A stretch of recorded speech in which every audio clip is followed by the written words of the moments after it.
Hello, everybody, and welcome once again to another update of the week.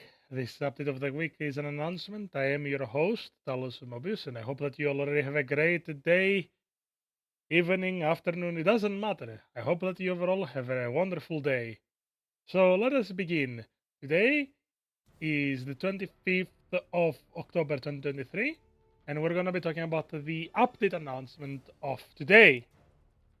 As you'll see on your screen, this is what we're talking about. Now, update of the week announcement. That is a great thing to hear, honestly. What we're going to be talking about outright is the info that we have for the game regarding the update of October of 2023. So, as you can already see, we've already been greeted with the user survey results and feedback, which begins off by removing group sorties in rated matches. Now, that is an interesting thing to start off with.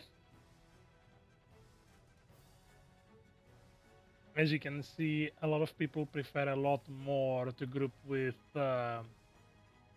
friends rather than solo in quick and custom matches. But in rated, well, the amount of fun that people have when in groups versus solo, well, honestly, the results speak for themselves. Although I do not understand the thought process of, you know, having fun with the group sorties or not, it's difficult to answer that, as rated matches are a lot more personally. I wouldn't say try hardest, but people play it a lot more seriously. So there are times that you're gonna meet and team up with great people, and there are times that you're gonna team up with. Uh, the removal of group mats is bizarre, but I can understand it in the aspect of it's your individual rating, not a group rating. That's my guess. It's for me. This is jumbled in many ways. Just like my thoughts on the matter, I'm not really gonna dwell much on it. But this is the reasoning why they removed the group sorties in the long run. It's because people were not having as much fun in group sorties in rated as they did in quick matches and customs. Although I think that it means that something needs to change with rated. That's my guess. Apparently, there are a lot of people in Japan, as this was in Japan only, that felt like there was no need for group matches or a group team ups in rated. I don't know what to tell you. I don't know what people think on the aspect. I don't really care. I just played rated until I no longer needed to, and I play rated mostly when I need to get penalties off. Otherwise, quick match and customs are quite a bit more fun. Uh, they are explaining here about how the group match system works and what the solution is, which is removing the group sorties for rated matches. It says here that people find stressful. I'm guessing for those that group up solo or sorry, that sortie solo, so they have to deal with full teams, which it's understandable. Unit balance adjustments, they are talking clearly about nerfs on the Zekusvai and the Atlas Gundam Thunderbolt. They're talking about how their performance is better than expected. They had a great amount of time, which gave them enough data to talk about how good the units are. So there you have it in that aspect. Expect them to be nerfed by November's update, so within a month. The Double Zeta Gundam mass production type seems to be within expected parameters, although I don't know what to tell you on that aspect. I've seen a lot of people say that it's meta defining, and I can agree with it to some extent. It has a little bit of everything for a general. The full armor Double Zeta Gundam seems to be performing below average on win rate and rival win rate, but its damage seems to be slowly minorly above average, but its amount of MS lost is slightly higher as well. So they're thinking of maybe adding some adjustments. I wouldn't call it necessarily buffs, but we'll find out. Expansion of a limit for increasing the limit, the lineup of the recycle counter by premium war merit badges. I'm guessing it's just how many items appear on the recycle counter when you have different badges. So that's interesting. And up next, we have the spicy and juicy parts of the update. The new mobile suit known as the Daija Traversia from the Return of Johnny Raiden is being added to the game as a 650 general.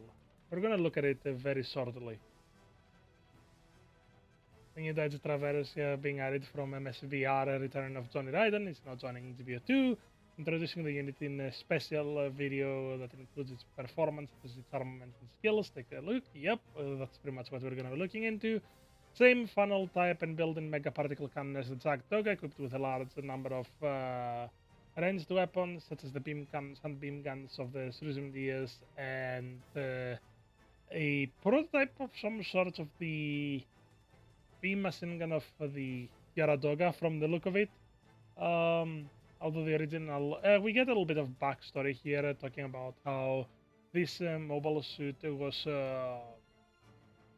chosen to remain in being used for its biosensor, for its psycho frame around the cockpit, and that psycho frame was chosen to not be removed because it would take a great amount of effort to uninstall it from the mobile suit, reinstall it on a different mobile suit, and have it readjusted. Plus the original DJ or DJ, whichever you prefer, was a very high performing unit. Uh, Other than that, it says here how they replaced the arms with using spare parts intended for prototypes, alongside with various high output weapons. Can be deployed both on ground and space. That is a big deal, honestly. So we're gonna look into it in just a moment. Sorry, I just accidentally tossed it pretty high up. So we're gonna be viewing the video right now, and then we're gonna look at the skills that follow up. So let us really quickly watch the video of the mobile suit now.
So, as you can see already, the mobile suit falls more on the realm of support rather than a general with all of its ranged weapons.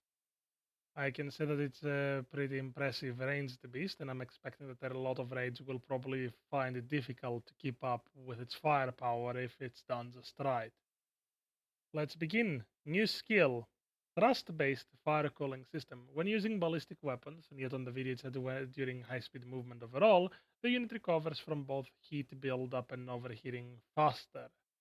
So That is a very good skill in the aspect of you want to have your beam weapons reload quicker. You want them to be, well, as ready as quickly as possible. Beam diffusion shield level 2. While using focus fire with a weapon installed in your shield, damage from a beam shot hitting your shield and reaction reduced or cancelled. That means that pretty much instants do not stun you. You need to be heavy staggered. Suppression effects are reduced, and as it says on the second one, when this effect is activated, the damage and focusing speed of the armament built onto the shield will be increased for a certain period of time, meaning that getting a hit on the shield with weapons that are nullified, the beam weapons specifically, the damage and how quickly you focus, aka charge your weapon, is enhanced, meaning quicker focus and more damage. Very useful, very effective. Simple biosensor ability boost to level 2. This one activates at 40% instead of 30% speed, health. That's useful. Boosting attack defense and mobility. Reduces damage to units HP caused by shooting attributes and stagger caused by accumulated damage. So technically, you know, defense increase as mentioned before, and it's further increased by range attacks. And also it's pretty much a built-in uh, damage control. Nullifies all reaction except for knockback due to cumulative damage only on at the point of activation, which we already know how it works. The performance of the unit subweapon funnel times 6 focused fire is changed as follows. It normally just has multiple attacks that attack enemies, multiple shots that attack enemies and possibly surround them, and then it becomes an irradiation beam similar to the Xatria's Barrage, which is also available while using high speed, so you can lock on and fire them. That is really good. So overall, a really decked out unit. Looks great, especially in ZBO2. I've heard there are people that don't really like its design, but I'd say that it's a lot better than most people give it credit. And last but not least, as it says here, in addition to this, there is going to be a PMU material enhancement campaign, which I'm guessing they will just give us enhancement tickets and enhancement toolboxes. Higher container MSA discovery rates, that's useful as well. And campaign exclusive missions. I hope that something good is given on that. They are doing the good old special matches that they did a while back. So port base and the aquatic variant, tropical desert and desert city. Uh, those are not going to be actually included. That is interesting. So we're going to be seeing other maps that have the special match stipulations. The survey was finished last month, and they are looking for another one, so that is gonna be interesting. Uh, I wish there was a bit more this week, but beggars can't be choosers. Forgive me for being all over the place today. It's been an exhausting week for me. Hopefully, the next videos are gonna be a bit more energetic, and you won't hear me sound like my brain is jammed. No pun intended. Psycho jamming. Okay, it's all puns intended. But either way, other than that, there's not much more to say. We're going to be covering the update more tomorrow when it releases, along with possibly the unit adjustments. I said I would do it last time, but the last time uh, times got busy as it's been with the last month. Soon enough, hopefully, I'm gonna have the next mobile suit dives as well, and I'm preparing two of them this time, not just one. One that is gonna be about the same length as the Zeta one, and one that I've put a lot of effort in. I hope that you enjoy it. Uh, Other than that, expect the tidbits later this week as things calm down. It's still gonna be Tuesday tidbits, but it's gonna be just late.